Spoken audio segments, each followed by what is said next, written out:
بسم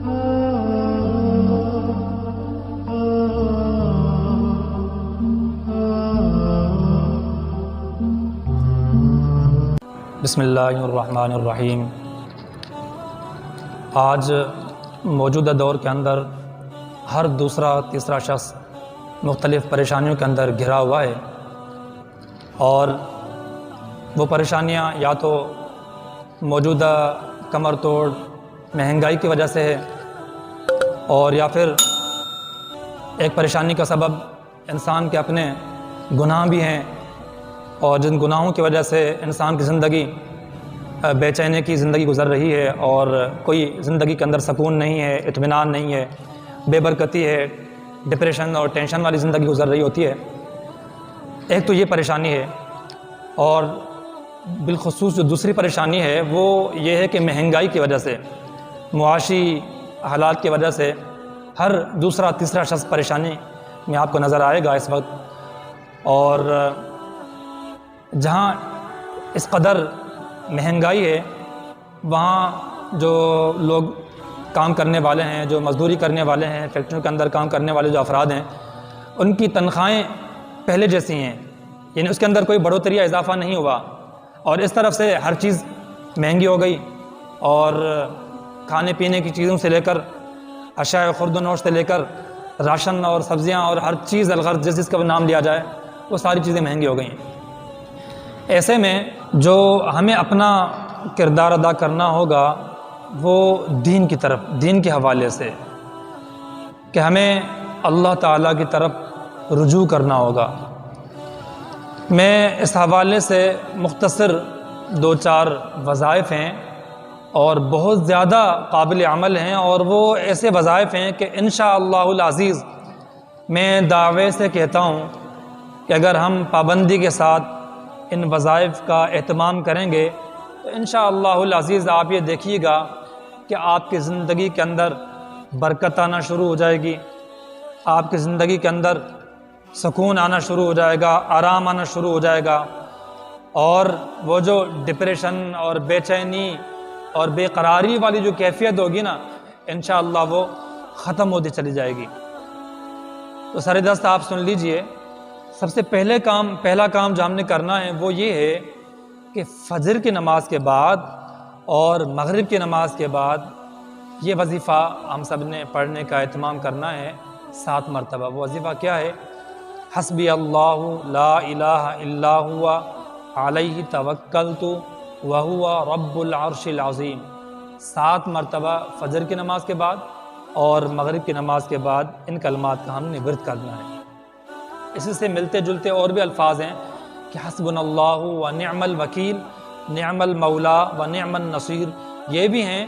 آپ جون سے بھی کلمات پڑھیں، یہ پڑھیے یا حسبی اللہ لا الہ والے الفاظ پڑھیے، دونوں بہتر ہیں، مناسب ہیں، جو آپ کو آسانی سے یاد ہو سکیں آپ وہ پڑھیے۔ ایک کام تو ہم نے یہ کرنا ہے۔ دوسرا ایک بہترین کلمہ ہے، اور احادیث کے اندر بھی اس کی کافی فضیلت وارد ہوئی ہے، اور بلکہ یہاں تک کہا گیا ہے کہ اگر 100 قسم کی بیماریاں بھی ہوں گی نا، پریشانیاں بھی ہوں گی، وہ اس کلمے سے انشاءاللہ ان تمام پریشانیوں کا حل ہو جائے گا۔ وہ کیا ہے؟ آسان سا کلمہ ہے، آسان سا اس کے الفاظ ہیں، لا حول ولا قوت الا باللہ العلی العظیم،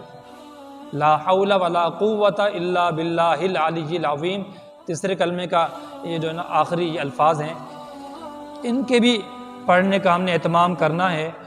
اور اگر ہم روزانہ 100 مرتبہ اس کو پڑھیں، یا چلتے پھرتے کام کاج کے دوران بھی اگر ہم اس کلمات کا ورد کریں تو انشاءاللہ اس کے اندر بہت سارے فوائد ہیں۔ اب بالخصوص صرف آپ اس معاملے کو دیکھیے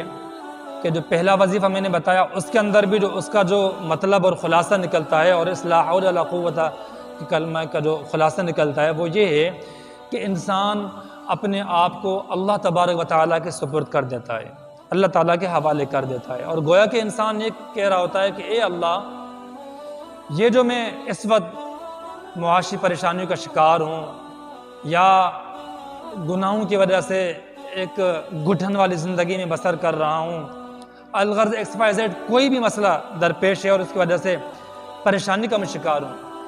اور اے اللہ میں اپنے آپ کو آپ کے حوالے کر رہا ہوں، کیونکہ مجھے میں طاقت نہیں اس مسائل سے، اس مسائل کے بھنور سے نکلنے کے لیے۔ اس پریشانی کے دلدل میں جو میں پھنسا ہوا ہوں، اس سے نکلنے کے لیے اے رب میرے پاس کوئی طاقت نہیں ہے۔ میں بذات خود کوئی بھی عمل کر لوں، کوئی بھی کام کر لوں، میں اس پریشانی سے خود نہیں نکل سکتا، میرے میں کوئی طاقت نہیں ہے۔ اے اللہ اس پریشانی سے نجات آپ ہی دے سکتے ہیں، آپ شہنشاہ اعظم ہیں، آپ کے پاس سارے خزانوں کی کنجیاں ہیں، آپ تمام طاقتوں کے مالک ہیں، آپ خالق ہیں، آپ ہی کے پاس ساری قدرت ہے۔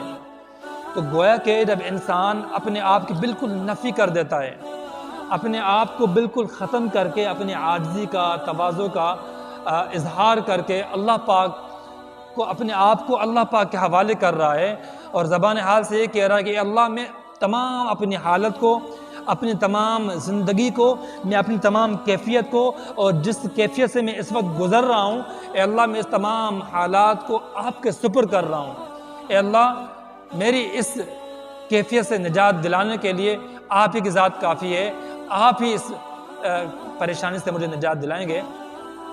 تو ان کلمات کے اندر اس چیز کا اظہار ہے، اس چیز کی دعا کی جا رہی ہے۔ اور ایک اور بھی دعا ہے، بڑی بہترین دعا ہے، انبیاء اکرام بھی یہی دعائیں مانگا کرتے تھے، لا الہ الا انت سبحانک انی کنت من الظالمین۔ آپ یہ پڑھی کثرت کے ساتھ، پھر آپ خوب دیکھیے گا کہ انشاءاللہ آہستہ آہستہ آپ کو پتہ ہی نہیں چلے گا کہ کس طریقے سے وہ ساری پریشانیاں آہستہ آہستہ چھٹتی چلی جائیں گی، ختم ہوتی چلی جائیں گی۔ آپ کی زندگی کے اندر جو پہاڑ نما جو بوجھ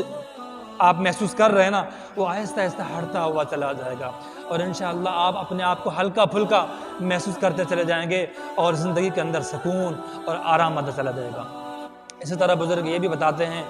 کہ مغرب کی نماز کے بعد آپ سورہ واقعہ بھی پڑھیے، سورہ واقعہ کی آپ ورد کریے،